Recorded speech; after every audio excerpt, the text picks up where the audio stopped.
Voilà, bonjour à tous, bonjour à toutes. Bienvenue sur la page Facebook de Droit et Liberté, DL. Nous allons attendre que vous puissiez vous loguer dans le cadre du JT de 18h30 aujourd'hui, donc lundi, donc on est le 9, sauf erreur de ma part. Donc nous allons attendre un petit instant avant que nous puissions commencer les actualités, donc n'hésitez pas à partager cette vidéo. Nous allons vous expliciter certaines manœuvres qu'entendent mener les députés européens, justement pour continuer à mener leur danse pour des restrictions encore plus fortes de nos droits et libertés constitutionnelles. D'où l'importance d'établir une résistance voilà, pour faire face, bien évidemment, à cette mascarade. Alors c'est vrai que nous avons été fortement censurés la dernière fois, car visiblement on ne pouvait pas exposer la teneur de ce qui avait été décidé par les parlementaires dans le cadre de la vaccination obligatoire du personnel soignant. Ça a été vraiment une censure, mais exagérée. C'était vraiment incroyable. On a été censuré une trentaine de fois. C'est la raison pour laquelle nous tendons à réaliser les JT progressivement vers le site internet de Droit et Liberté.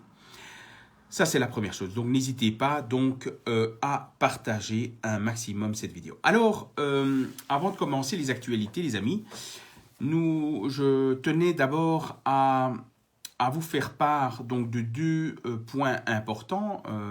D'abord, sachez que donc, cette semaine, ce samedi, aura lieu donc une première conférence, rencontre sur Etterbeek, donc sur la thématique des risques potentiels de Troisième Guerre mondiale. Et donc, comment doit-on se préparer, en tout cas directement ou indirectement. Nous allons exposer effectivement différentes pistes importantes. Et donc, cette conférence nous permettra d'abord d'y voir beaucoup plus clair et comment mettre en place un réseau d'entraide et de solidarité. Donc, n'hésitez pas à vous inscrire à cette conférence qui aura lieu ce samedi, le 14 mai, à 14h sur Etterbeek. Donc, je vous invite à aller sur le site www.droit-liberté.be. Il y aura une autre conférence organisée le 21 mai 2022, donc 21 mai 2022, à 14h, toujours à Etterbeek, portant sur la vaccination obligatoire du personnel soignant. Donc, nous allons expliciter la stratégie que l'on va mettre en place par rapport à cette obligation vaccinale, mais également nous allons donner des conseils juridiques personnalisés pour tous les médecins, les infirmiers et autres qui sont dans cette situation, justement pour mieux manœuvrer en tenant compte de leur situation personnelle. Donc il y aura également des conseils personnalisés qui seront donnés lors de cette conférence du 21 mai à 14h sur Etterbeek. Donc n'hésitez pas, à toutes celles et ceux qui sont visés par ce projet de loi en tant que tel, n'hésitez pas sur la vaccination obligatoire du personnel soignant, n'hésitez pas à vous inscrire. Alors, concernant toujours ce projet de loi donc sur la vaccination obligatoire du personnel soignant, sachez qu'effectivement, la commission santé, comme vous le savez, a adopté 10 voix pour, 5 voix contre par rapport à ce projet de loi sur cette vaccination obligatoire diligenté par le ministre de la Santé, Van den Broek. Il faut savoir que le projet est maintenant soumis au Parlement et le Parlement fédéral, donc la Chambre des représentants, va statuer, va se prononcer donc par un vote sur ce projet de loi le 2 juin 2022. Alors,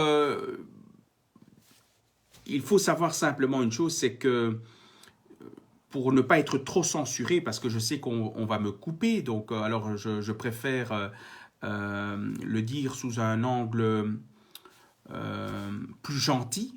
On va rester gentil avec ceux qui dirigent les ficelles. Comme ça, voyez, comme ça, Facebook ne va pas me couper ou me saquer. Il faut savoir que voilà, ce décret comporte vraiment des incohérences objectives. On voit très bien que les députés sont poussés par une volonté donc de rendre cette vaccination obligatoire, même à tort. C'est pas grave. Eux, ils veulent vraiment vacciner au finish.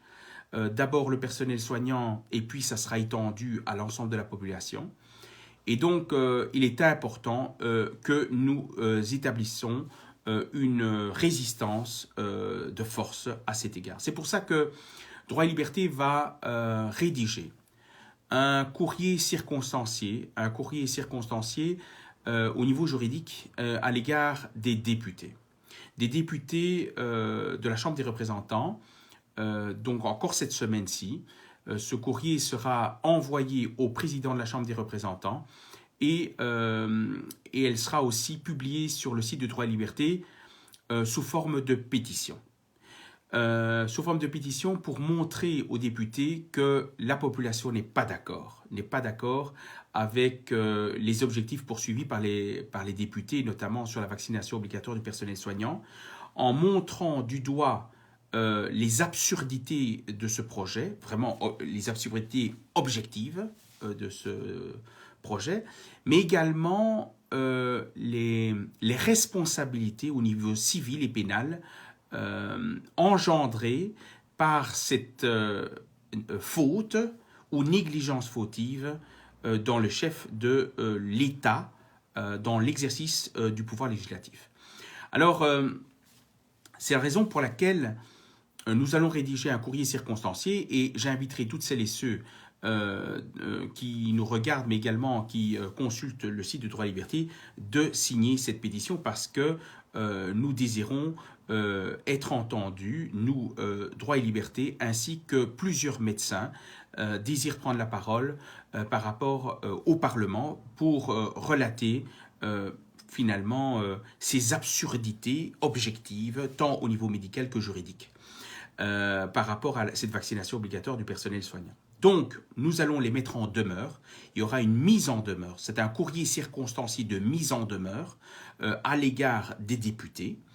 Et il faut savoir que cette lettre circonstanciée sera annexée à la plainte pénale que nous désirons déposer devant le procureur général près de la Cour d'appel de Bruxelles contre, bien évidemment, l'État dans l'exercice du pouvoir législatif par rapport à cette faute ou cette négligence fautive qui engage la responsabilité pénale, de l'État dans l'exercice du pouvoir législatif.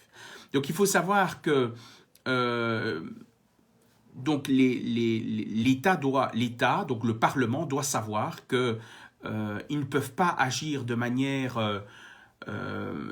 légère en agissant dans l'obligation vaccinale du personnel soignant. Ils mettent à mal l'appareil santé et donc l'accès au SPF santé publique et donc le système hospitalier et autres, sans compter le fait que le problème des vaccins Covid-19 entraîne réellement des effets secondaires graves, pouvant même entraîner la mort.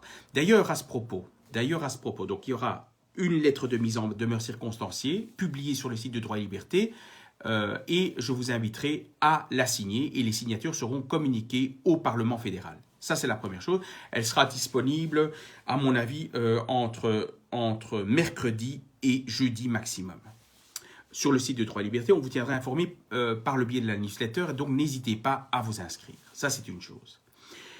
La deuxième chose importante aussi, c'est que vendredi, nous aurons un professionnel de la santé qui va témoigner, un professionnel de la santé qui est en contact avec bon nombre de victimes, beaucoup de victimes des vaccins Covid-19, et qui va témoigner à visage caché et relater, bien évidemment, plusieurs victimes, une dizaine de victimes, qui ont été frappées de plein fouet par rapport aux effets secondaires des vaccins Covid-19.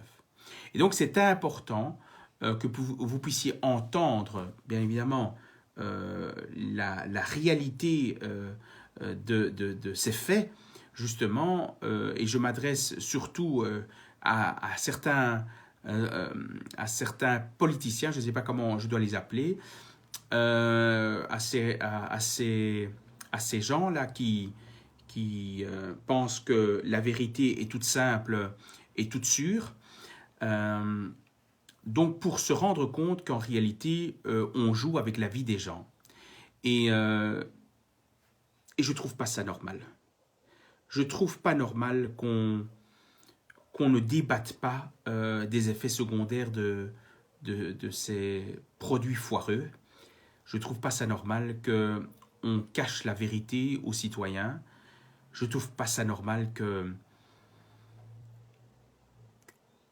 qu'on nous manipule et qu'on nous tente de manipuler encore en nous faisant croire qu'ils détiennent. Ils, quand je dis ils, c'est les marionnettes, nous manipulent, nous tentent de nous manipuler ou nous mettre dans un entonnoir sans issue.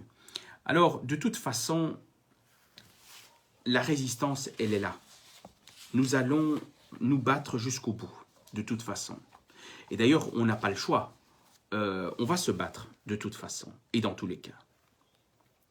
C'est pour ça que nous allons mettre en place, nous avons mis en place des activités DL, notamment les conférences physiques aussi.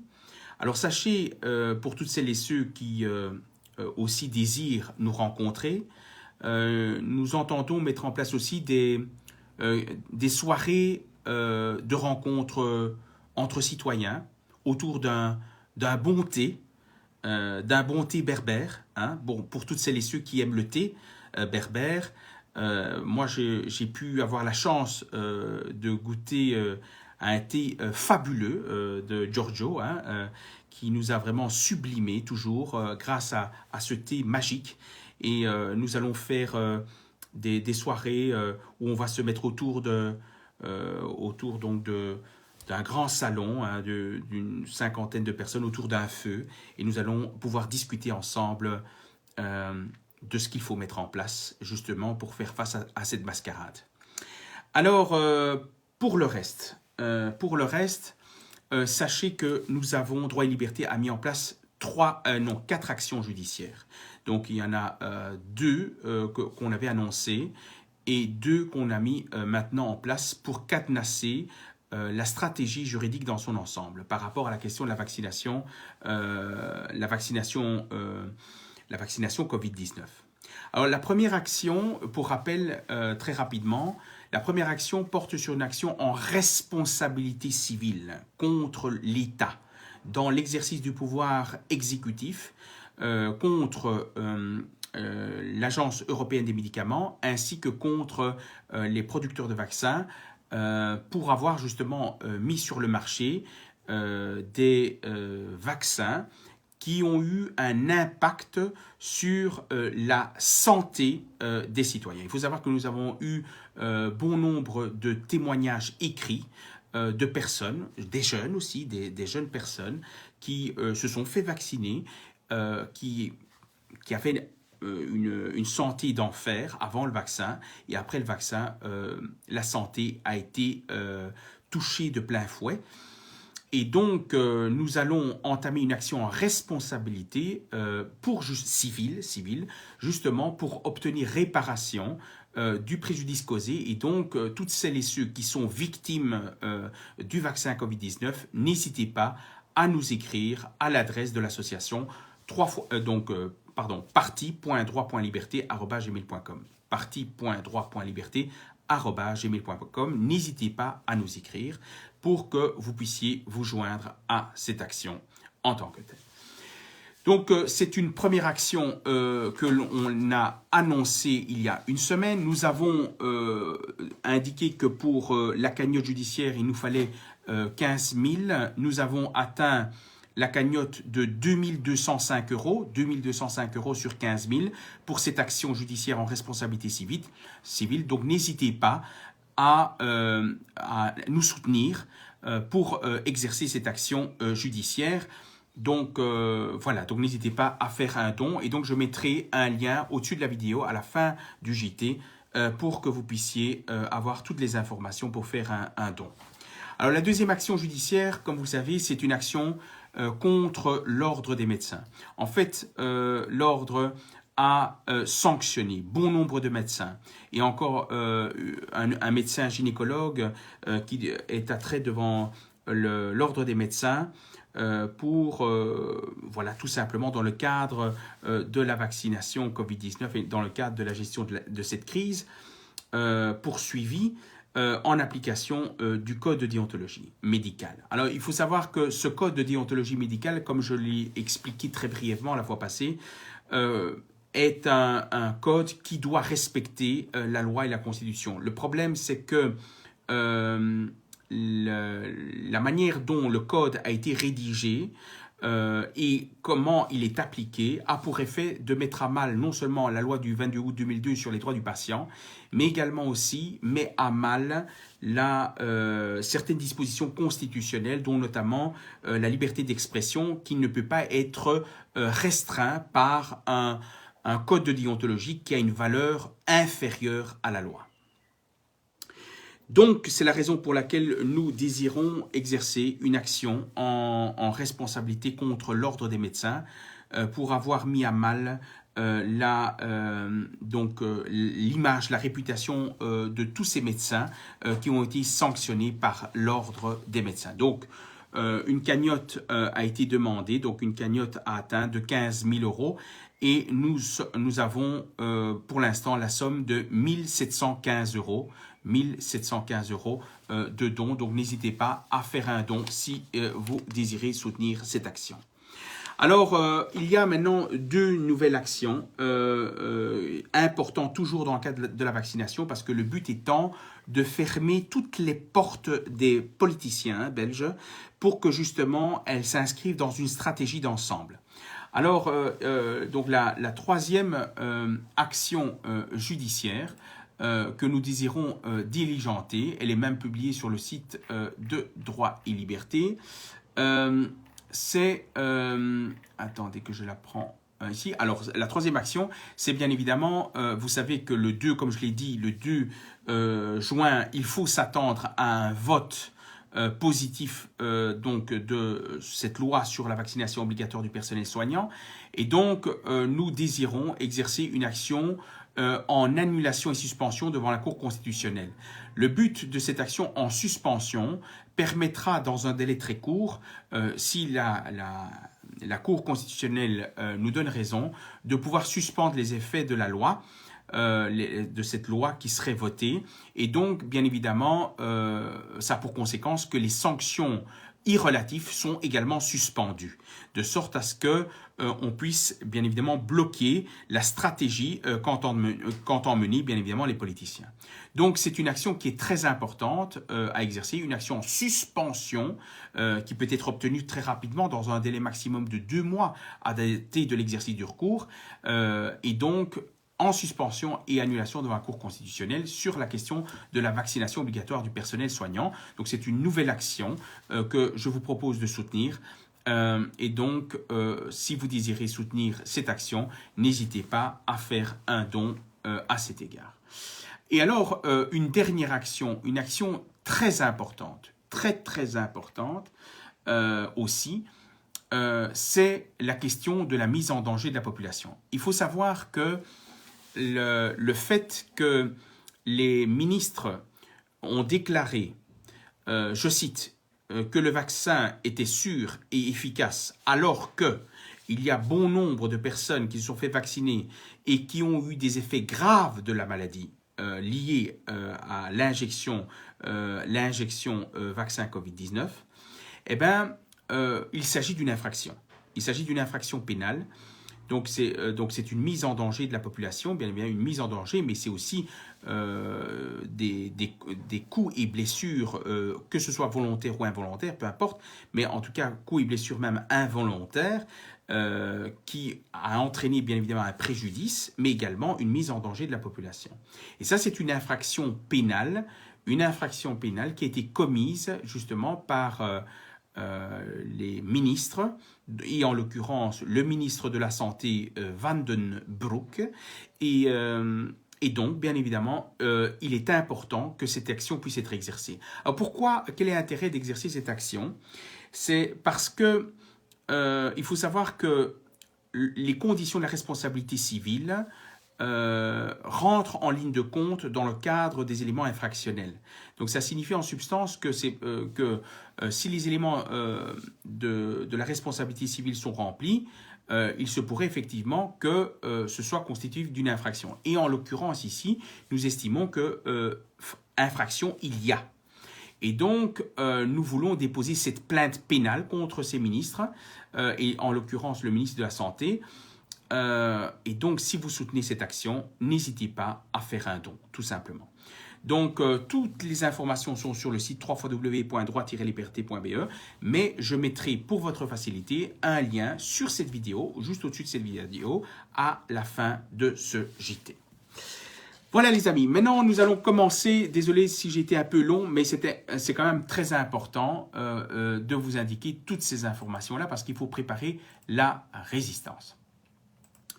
Alors, première actualité importante, on va commencer les actualités du jour. Première actualité, Macron fait un appel ce lundi, donc aujourd'hui, fait un appel à la création d'une communauté politique européenne pour accueillir notamment l'Ukraine.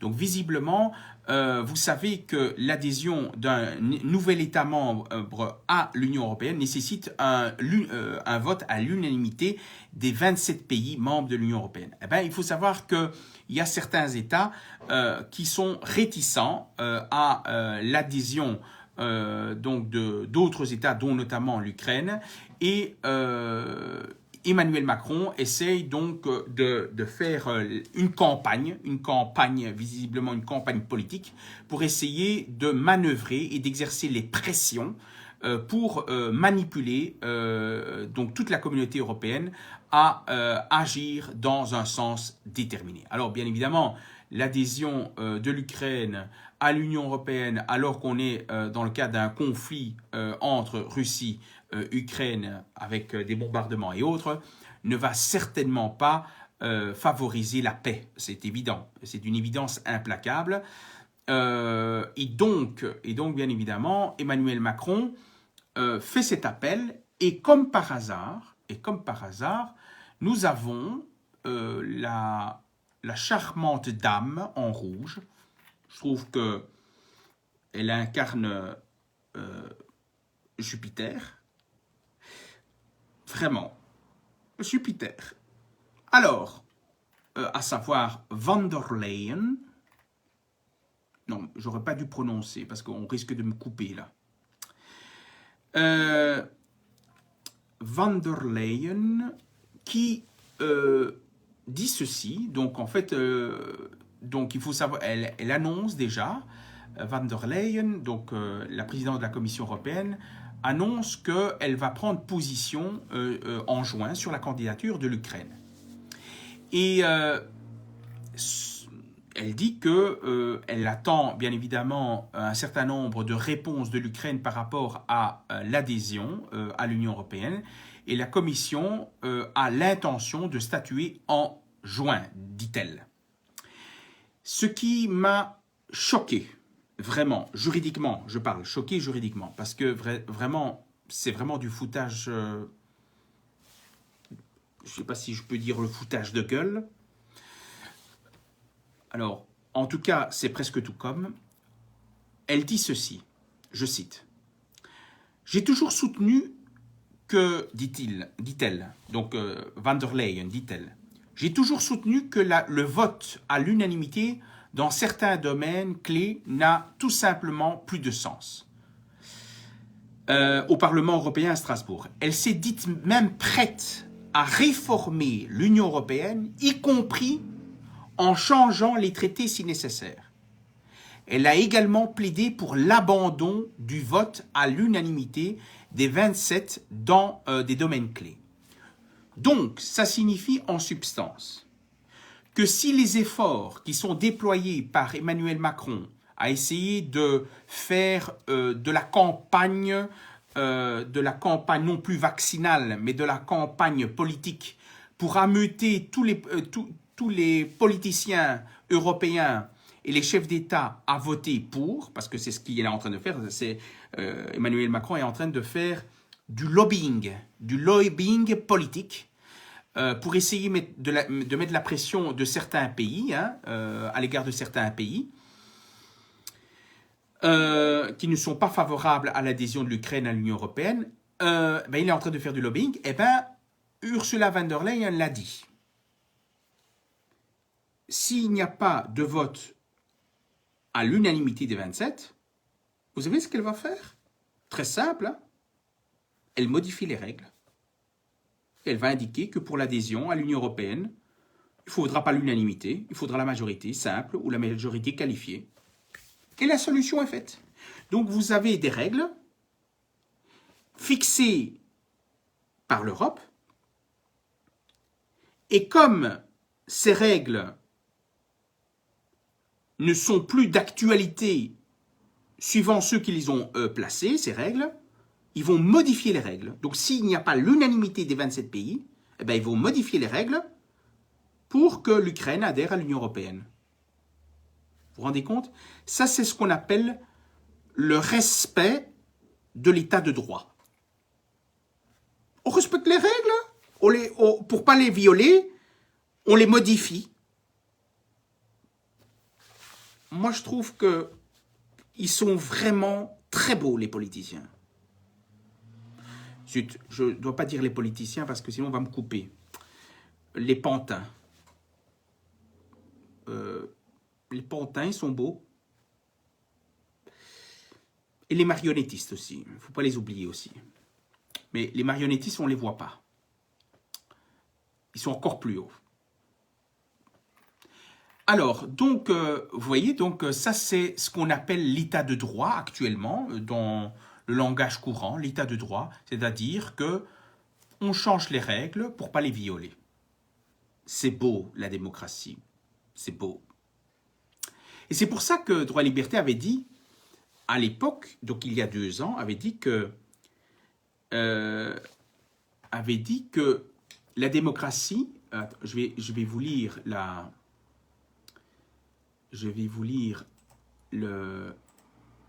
un instant, je vais vous lire la phrase, la citation qu'avait mis Droit et Liberté à l'époque, au tout début de la gestion de la crise, a dit ceci, voilà, la démocratie est un concept juridique qui permet d'instaurer une dictature légalisée au nom de l'état de droit. Vous voyez? Je l'avais compris ça, en tant que homme de droit. Je l'avais compris.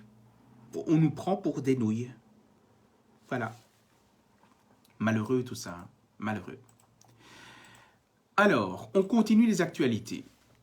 Alors, voilà, la pandémie, dit certains journaux nationaux, la pandémie Covid a fait entre 13 et 17 millions de morts à la fin 2021. Alors, on parle de décision, on parle de pandémie. Moi, je crois d'abord que ce sont d'abord les décisions politiques qui ont mis à mal la santé des citoyens, parce que bon nombre de personnes âgées ont été abandonnées, sans soins, ils sont morts d'un manque de soins. Et ça, c'est pas moi qui le dis, ce sont des médecins qui ont avoué ça, même dans les chaînes de télévision belges, ont avoué qu'ils ont été abandonnés. Par ailleurs, on vient avec ça, dans cette actualité, on vient avec 13 et 17 millions de morts. Pourquoi? En 2021, pourquoi? Parce que l'OMS fait aussi de la propagande, justement pour inviter les États à renforcer encore plus et davantage la stratégie vaccinale. C'est beau ça. Il invite et exhorte les politiciens, les marionnettistes, on va dire ça comme ça, à continuer le combat de la vaccination. Malheureux tout ça. Alors, toujours dans ce conflit aussi armé entre la Russie et l'Ukraine, rendez-vous compte, quand je vous parle que l'Union européenne veut, pour ne pas violer les règles, modifier les règles, regardez ici maintenant, l'Union européenne risque de violer des règles à l'échelle même européenne. Pourquoi? Parce que l'Union européenne veut utiliser les actifs russes qui sont gelés par l'Union européenne pour financer la reconstruction de l'Ukraine. Rendez-vous compte. Donc, l'Union européenne veut bloquer les actifs russes qui se trouvent à l'extérieur de la Russie pour un montant avoisinant les 300 milliards de dollars. Et ces 300 milliards de dollars qui n'appartiennent pas à l'Union européenne, qui appartiennent uniquement aux autorités russes ou à des entreprises russes ou autres, eh bien, ils veulent les utiliser pour reconstruire ce qui a été dévasté en Ukraine. Alors, cette déclaration n'est pas une position officielle, en tout cas n'a pas de pertinence en droit. En tout cas, c'est ce qu'ils veulent faire, l'Union européenne, même si cette position manque en droit, vu que ce serait une atteinte, bien évidemment, au droit de propriété, qui est un des droits, un droit qui est fondamental. Ce serait une atteinte à l'inviolabilité du droit de propriété. Et donc, ce serait une atteinte à ce droit-là. Et donc, en tout cas, c'est leur souhait de vendre pour, me semble-t-il, en tout cas c'est mon sentiment, pour provoquer encore et davantage la Russie et pour faire péter la situation dans la scène internationale. Vous voyez comme quoi, je trouve que certains nous disent que ce sont des provocateurs, les politiciens européens, pilotés par les Américains. Alors, autre actualité, donc à Bruxelles, s'est tenue donc une manifestation. 2500 participants sont venus marcher sur les rues de Bruxelles en soutien de solidarité avec l'Ukraine. 2500. Il n'y a pas eu de casseurs. Il n'y a eu aucun casseur, rien du tout. Tout s'est bien passé. Hein. Vraiment. Alors on se pose la question, c'est qui a organisé cette manifestation? Voilà, de la propagande, c'est de la propagande donc des politiciens pour soutenir des dépenses publiques au profit, disons, de l'Ukraine. Alors moi je ne comprends pas, moi je sais qu'il y a plus d'1 million de citoyens belges qui sont en train de crever la dalle, plus de 1 million de citoyens qui ont difficile à payer leurs factures de gaz et d'électricité. Et encore, la Belgique trouve des sources financières pour dépenser encore du fric. Moi, je pose la question à ces députés au Parlement. Écoutez, qu'est-ce que vous avez fait aux citoyens qui est en train de crever la dalle, qui ne sait pas payer leurs factures de gaz et d'électricité, qui sont en train de se retrouver dans une situation inextricable, de se retrouver du jour au lendemain dehors dans la rue parce qu'ils ne savent pas payer leurs factures de gaz et d'électricité. Qu'est-ce que vous avez fait pour eux? Qu'est-ce que vous avez fait pour ces 1 million de citoyens minimum qui n'arrivent plus à joindre les deux bouts? Rien. Vous n'avez rien fait, politiciens belges. Et vous continuez à dépenser du fric sans aider vos propres citoyens qui vous ont élus. Moi, je ne comprends pas. Je suis vraiment déçu, mais vraiment déçu. Déçu. Et alors, vous avez des jeunes qui manifestent, des jeunes qui sont des victimes, parce que voilà, les jeunes insouciants, ils pensent que ce qu'on leur raconte est la vérité, mais sont malheureusement sujets de manipulation, ces jeunes, malheureusement. Ces jeunes ont besoin d'expérience, d'expertise, je pense vraiment, et se font manipuler par certains pour aller dans les rues. Et c'est pour ça que les politiciens veulent donner le droit de vote aux jeunes à partir de 16 ans pour récupérer les manques de voix lors des prochaines élections législatives en Belgique, en 2024. Voilà. Alors, autre actualité. Alors, ça, j'ai été quand même étonné aussi. Il y a une école primaire à Uccle qui a eu le culot pour l'année scolaire 2022-2023 d'inviter des parents à payer une inscription pour l'année prochaine de 400 € par enfant. 400 € par enfant pour l'inscription à l'année prochaine, donc pour le Minerval, donc de leurs enfants. Alors, j'ai été étonné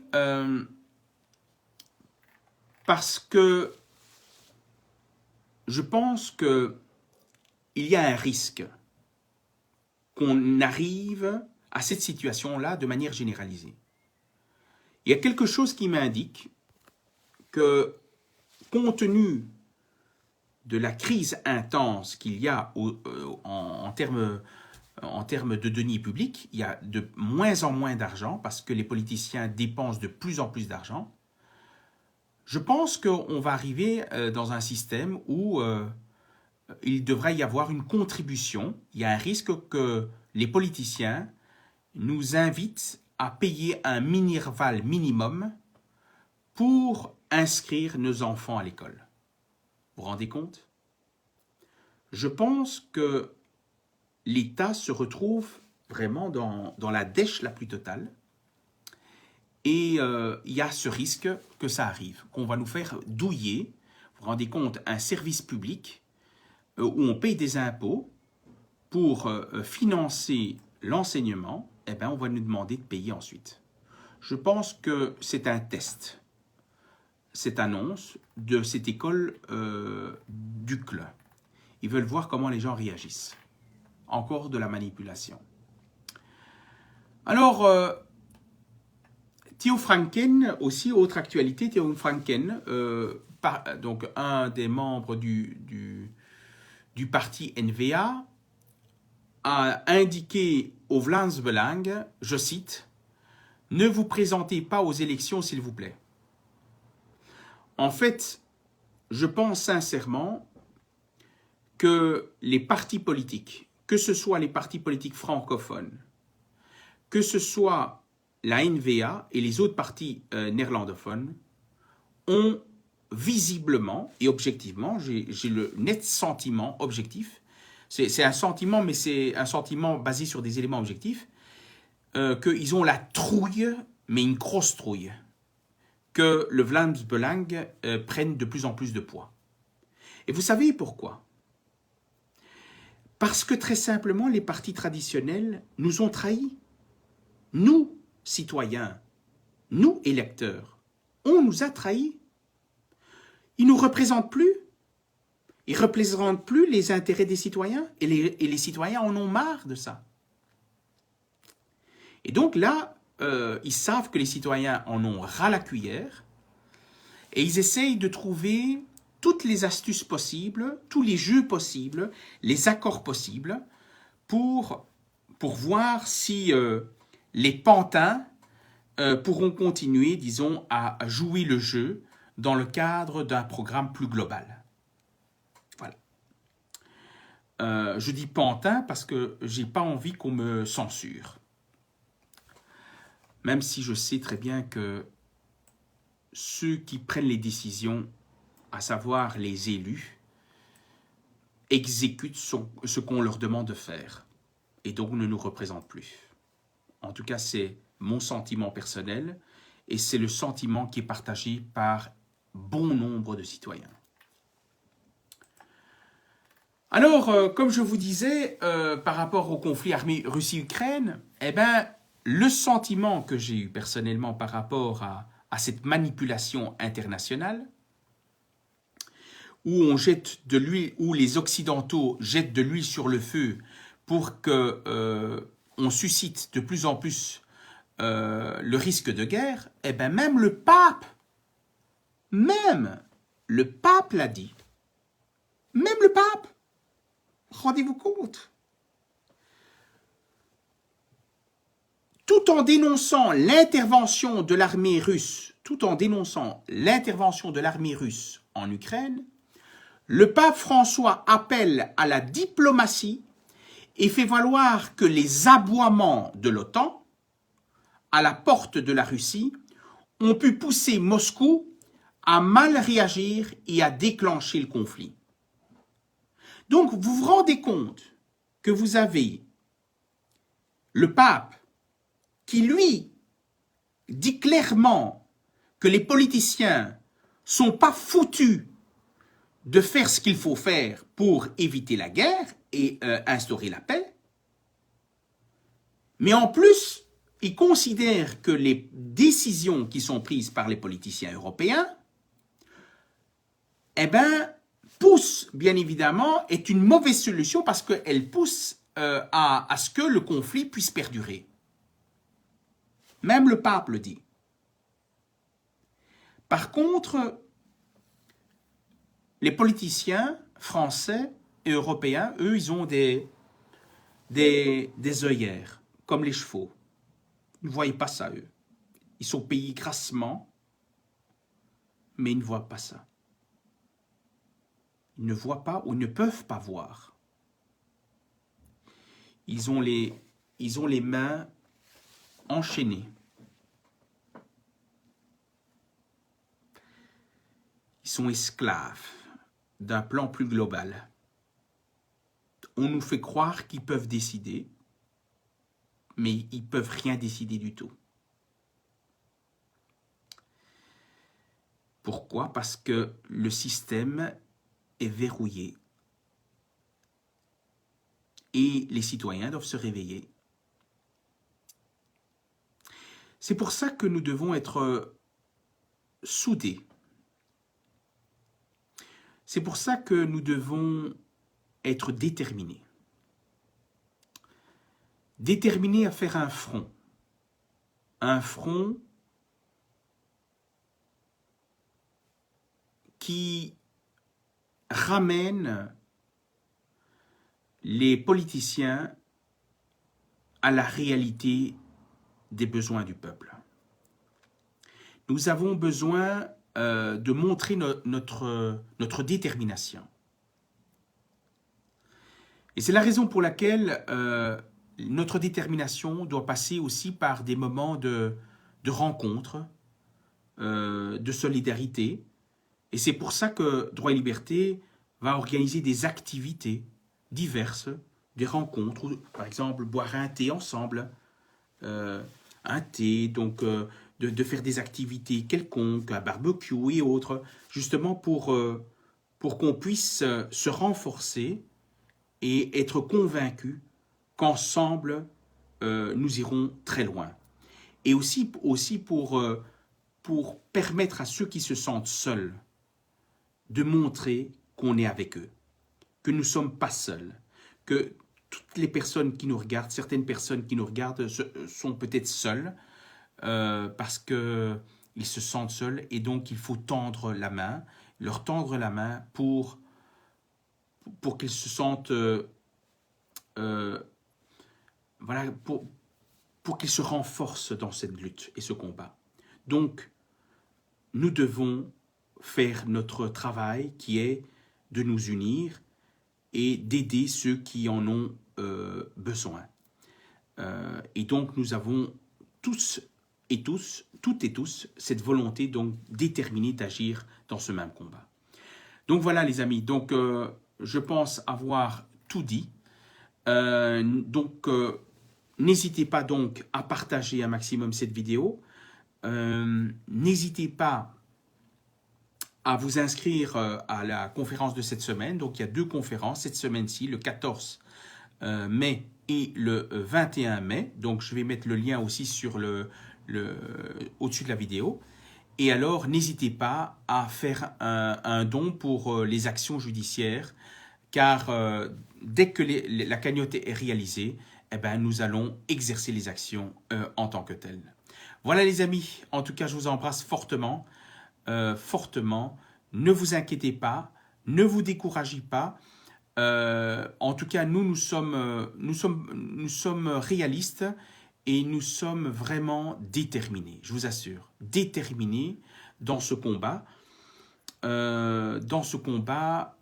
parce que le combat en vaut la peine, en vaut la chandelle. Parce que vraiment, on doit se battre pas seulement pour nous, on doit se battre pour les générations futures.